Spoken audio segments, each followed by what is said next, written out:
If you play golf and ultimately you want to hit the golf ball farther, here are 3 exercises that you can do at home that I used to do when I was in college that just use this med ball. So this first exercise is one that everyone knows, and of course, it's just a med ball slam. Super simple, super basic. Feet are going to be at shoulder width, ball is going to go overhead, and you're just slamming the ball down.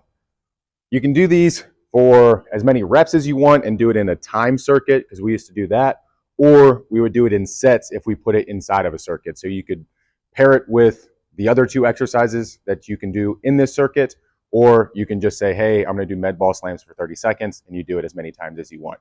But if you want to see what it looks like, again, feet shoulder width, maybe slightly wider. It should be about the same as your driver stance. Again, take the ball overhead.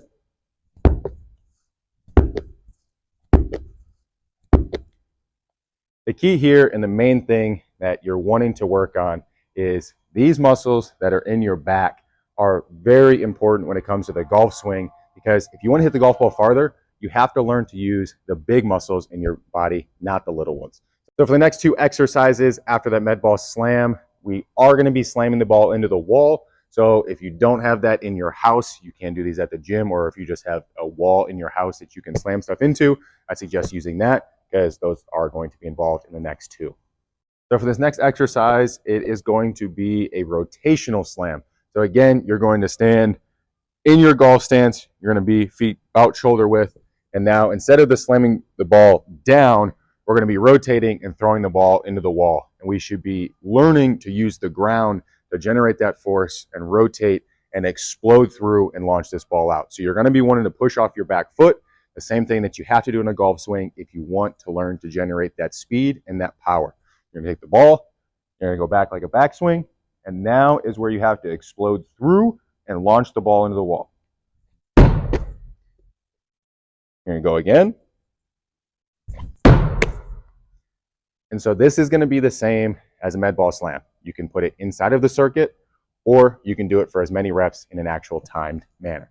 So now moving on to this next one, it's going to be, again, throwing into a wall, so have a sturdy wall available. So this next one, you're going to be kneeling. You're going to take the ball, and so my right knee is down. So I'm going to rotate the ball to my right, go around my head, and throw it. So this is a kneeling rotational overhead toss. So I'm going, my right leg is down. I'm going to my right side, 180 around my head, and tossing it over. So rotate 180 and toss.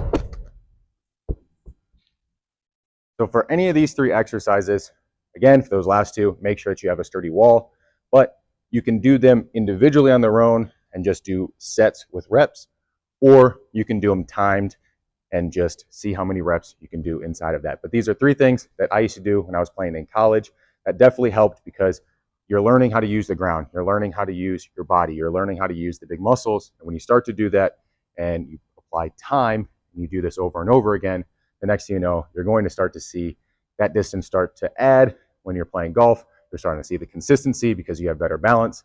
And then ultimately, you start to see the scores drop in the long run because you get to be a better player. So I hope this was able to help. As always, the next time you go play, make sure you pick up a dozen cut golf balls and just go to cutgolf.co, and we'll see you next time.